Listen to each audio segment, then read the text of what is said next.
Welcome to Real Talk with Larena, where I shoot it to you straight on some belly dance etiquette.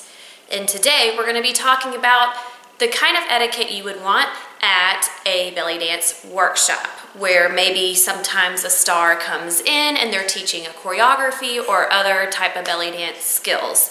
So today I'm going to give you the basics on how to survive a belly dance workshop with awesome etiquette. The first rule of thumb to know is be on time for the workshop. There is nothing more distracting than someone coming in at, like 10 minutes after. Wait for my camera time. Now I just forgot even what I was gonna say.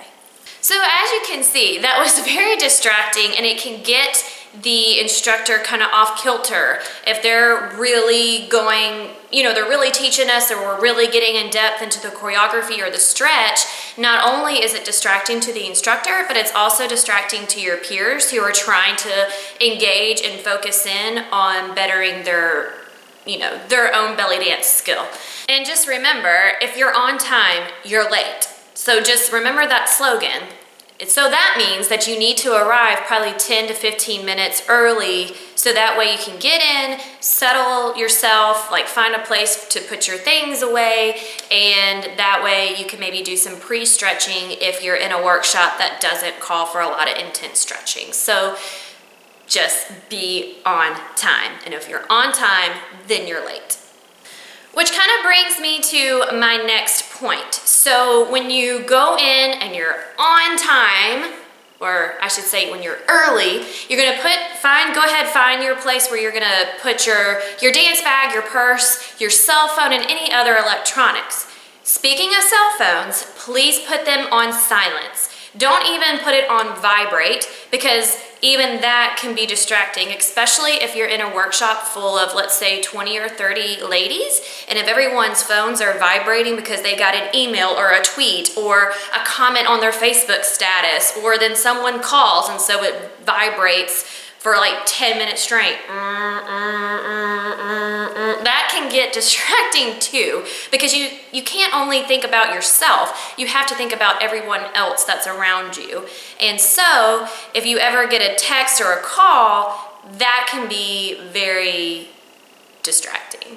And you're gonna hear me say distracting throughout this whole video. Because just think, if you're in a room with a bunch of people and this goes off, how embarrassing. Yeah, don't be that girl. Just don't be that girl, okay?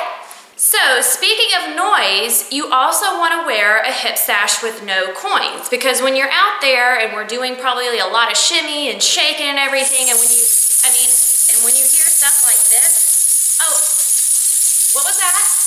What was that? I'm sorry. I can't hear what you're saying. Versus this.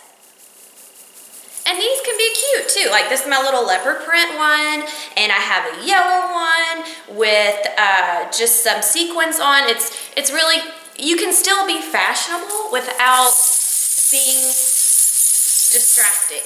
Okay? So no coin hip sashes. Okay, thanks. Next, this is gonna fall into, well, a lot of this just kind of falls into bottom line respect. When the instructor is teaching, don't challenge the instructor, don't talk over the instructor. The instructor is not your teacher. They're going to have different styles and teach things a little bit different. So it's kind of like we're back in grade school and you have that substitute teacher, and that person goes, well, that's not how my teacher taught it. Doesn't matter. Be respectful to the instructor, because they're coming and they may, even though they may not be inspiring you, they may be inspiring other dancers in there. So just take it with a grain of salt. If you get more confused after talking to that instructor, go back to your own instructor and say, hey, I learned it this way from you, but then I went to this workshop and I learned it a different way. Which way do you prefer? Can I fuse this way with our way? Just have that conversation and I'm sure it'll be fine. It's just not a conversation to have at a workshop to that instructor that you probably don't know personally anyway. To my other point about don't talk over the instructor, that kind of goes into challenging. like challenging the instructor on how they're teaching or whatnot, just don't try to talk over them. Don't have side conversations, because that in itself can be more distracting to your peers than maybe the instructor. But I know when I'm teaching classes myself and I have those side conversations, it's kind of like, it just comes off as disrespectful, because even though you may be whispering and you may have good intentions, you may be asking your peer, hey, do you remember what this means, or how she explained this, and is it right foot, left foot, right arm, head twirl? I mean, whatever it is, I bet you anything that other people have the same questions. So just go ahead and take that time, woman up, and ask the instructor yourself. Raise your hand, of course, be respectful, and ask that question, because 9.9 times out of 10, everyone else or the majority of people have that same question. So instead of talking over the instructor or having those side conversations, just ask the question, and I bet everyone will thank you later.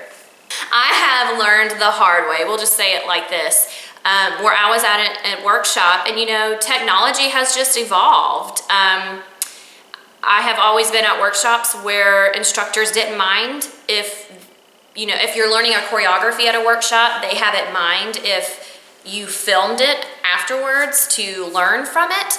But then there was always that one workshop where I didn't ask, and I thought it was just okay to film the instructor do the choreography, and that was not the case, and I was that girl. So what I've learned and taken away from that experience is that you need to ask permission to film after the workshop is over. Some instructors, have had bad experiences where someone has filmed them not in their best image and posted it on YouTube, and either they're trying to make money off of it or they're trying to slander that instructor. And so just ask permission first. The worst that the instructor can say is, no, I prefer you not to film. So then at that point, you better be a good note taker, because that's what all you're going to have left. And don't sneak it either. It's not good practice, and it's not respectful. So if the instructor says no, take it as no, and do the old-fashioned pen and paper way, or now these smartphones have notes in them and you can type the notes as the instructor dances. So ask permission. Again, don't be that girl. And last but not least point that I want to leave with y'all is thank the instructor after they're done. I always make a point to, after the workshop is over, whether it's been the most awesomest workshop I've ever been to or not the best, I always thank the instructor afterwards. They've taken their time out from their friends, their family, their home. A lot of times they're traveling from out of town to come and spread their talent and their knowledge of the art form. So whether your opinion of them is positive or negative, you need to thank that instructor for coming and taking their time out to spread the belly dance love. I've always done that. I've always gotten a great response to it when I've thanked them. It's just the respectful thing to do, and it's genuine. Don't go and thank them if you're not going to be genuine with it, for sure. Because people can pick up on that. It's just a nice gesture to do, as long as you're being genuine with it. So when it's all said and done, go thank them for their time and their efforts. So I hope everyone's enjoyed this video. It's something, belly dance etiquette and just etiquette in general is a passion of mine. Respect is a huge thing with me. And if you don't like the person or the instructor, at least respect the position that they're in. Again, I hope y'all enjoyed this video and have a great rest of your day. And if you're at a workshop anytime, just remember these 7 basic simple steps and you should be good to go and be an excellent student for that instructor. Bye guys, and just remember, don't let anyone dull your sparkle. Mwah! And to help demonstrate some of my points that I'll be making today, I will be utilizing my husband to demonstrate some of these examples. Did that make sense? I'm gonna retake that. And just take that and remember that and apply. Ooh, what was it, 3 cell phones. Sorry about that, guys. See how distracting that can be?